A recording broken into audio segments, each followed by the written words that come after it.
Hello friends, कैसे हैं आप सभी। स्वागत है आप सभी का आपके अपने YouTube channel study vlog with Shivendra पर। आज फिर एक नए लीगल जॉब नोटिफिकेशन के साथ आपके सामने इस वीडियो में, तो आखिर तक हमारे साथ बने रहिएगा।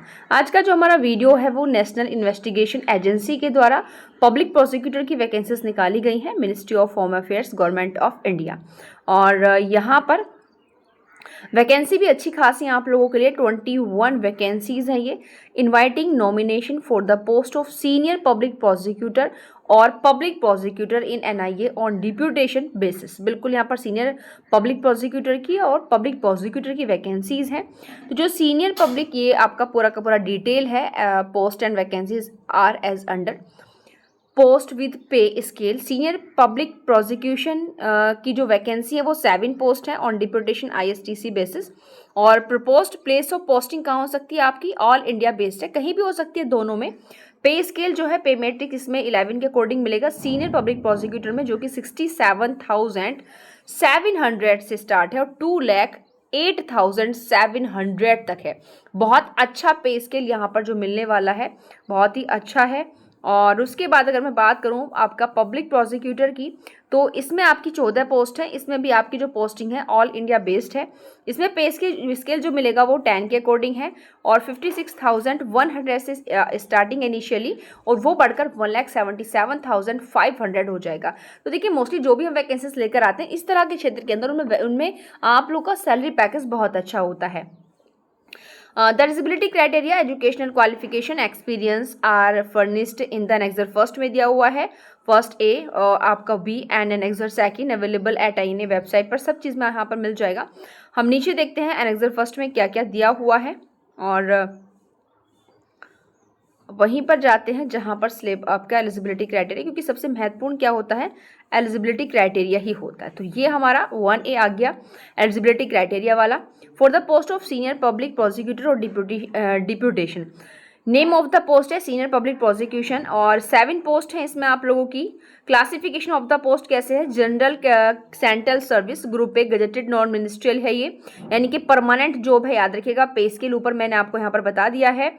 और इसमें मतलब PB3 विद GP 6,600 रिवाइज्ड है, इनके बढ़ने वाली चीज़ें हैं आप लोगों का। स्पेशल सिक्योरिटी अलाउंसेस आपका 20% रहेगा। अब ये पूरा का पूरा एलिजिबिलिटी क्राइटेरिया है ये वाला। यहाँ पर अगर आप देखेंगे, deputation officer of the central government, state government, recognised research institutions, universe, public sector undertaking, semi government, statutory of autonomous organisation holding analogous post on regular basis in the parent cadre or department, और with 5 years service in the grade on regular basis in post in the pay and pay band 3 pay scale of RS, ये यहाँ पर इतना दिया हुआ है। और possessing following education qualification, experience आपका बैचलर डिग्री होनी चाहिए आपके पास लॉ की, ठीक है, मेन चीज़ यहाँ पर है, और 8 साल का आपके पास अनुभव हो, ठीक है। ये यहाँ पर है, कितना होना चाहिए भाई, लॉ की डिग्री होनी चाहिए और साथ साथ 8 साल का अनुभव होना चाहिए in prosecution of criminal cases के अंदर। The departmental officers in the feeder category who are in the direct line of promotion shall not be eligible for consideration for appointment of deputation, यानी कि याद रखिएगा LLB की degree हो, 8 साल का एक्सपीरियंस हो। और उसके अलावा आते हैं अब हम नीचे जो पब्लिक प्रोसिक्यूशन की वैकेंसीज हैं उन पर आते हैं। उनमें क्या दिया हुआ है, यहाँ है आपकी 14 पोस्ट है पब्लिक प्रोसिक्यूटर की। ये भी आपकी परमानेंट जॉब की है, ग्रुप ए है, गजेटेड है और नॉन मिनिस्ट्रियल, लेकिन मिनिस्टेरियल है। बाकी ये चीज़ें हम सैलरी पैकेज स्टार्टिंग में बता चुके हैं आप लोग को। यहाँ पर भी स्पेशल सिक्योरिटी अलाउंस जो आपका 20% रहने वाला है। उसके अलावा अगर हम यहाँ पर बात करें आपकी एजुकेशन क्वालिफिकेशन जो है, तो यहाँ पर लॉ की डिग्री होनी चाहिए और 5 साल का अनुभव। ऊपर आपका 8 साल का अनुभव है और यहाँ पर आपका 5 साल का अनुभव है, ठीक है। और नेचर ऑफ ड्यूटीज है, क्या काम करेंगे, he will ensure that the records relating to his section are correctly and properly maintained and that statements, returns and reports are submitted in proper time and without delay. He will comment on final report, scrutinize the charge sheet to be filed in courts and draft sanction order for prosecution. He will ensure preparation of paper books containing statement of witnesses and copies of documents as necessary under the law are supplied to the accused persons in good time. यानी कि court के अंदर mostly चीज़ें होती है, वही काम आपको यहाँ पर करने हैं। और उसके अलावा ये है आप किस तरीके से इस फॉर्म को फिल कर सकते हैं।